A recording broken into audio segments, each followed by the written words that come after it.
Bonjour, ça passe. My name is Michaëlle Martial, but some of you may know me as the Caribbean Nightingale. I am a poet and spoken word artist originally from Haiti. I would like to try something different this month of October.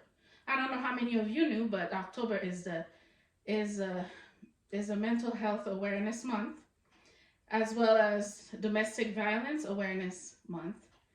And some of my poetry um, helped me process some of my own history with domestic violence. And I would love to share something very special with you tonight.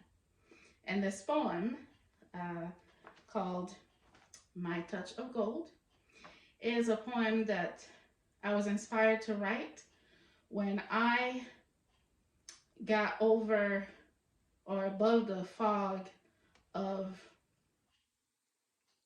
feeling like a victim, or that I was not worthy of a lot of things in life.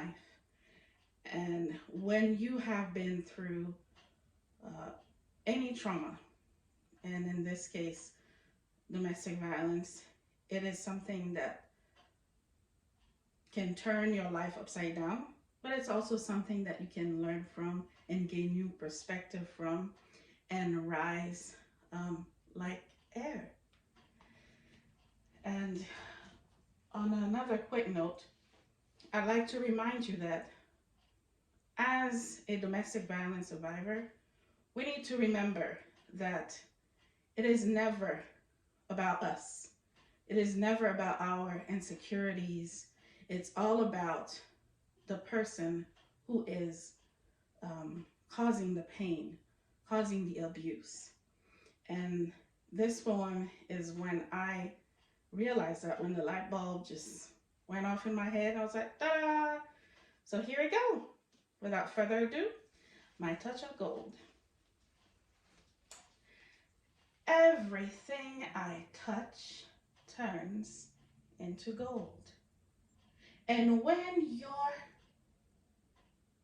heart fell under my spell, its tissues thickened in my mold, making it stronger in its outer layer.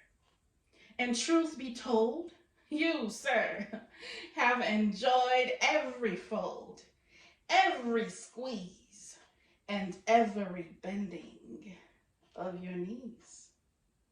Some say the shimmering polish has attracted the Amish, that the finished product has been much sought. Well, I too say that the fragrant pie is what had caught her eye. I look at it. I look at you. Then I remember the dull rock that used to be you. I sniff it. I scratch it. Then I call on my peers to bring in their shears, but wait a minute. There's no paper here. Only solid pliers will do to crush the stone once so mush. Because as you know, everything I touch turns into gold. Now, honey, no matter what fable you've told, or that your own soul you sold, one day she will remember what her mama had taught her, that everything that glitters and always pure gold. And she will come to know that only your outer layer was ever transformed in my mold. And as for me, your caged bird who has set free, I am soaring over wonders untold, perching on cathedrals, domes, and perfecting my touch of gold.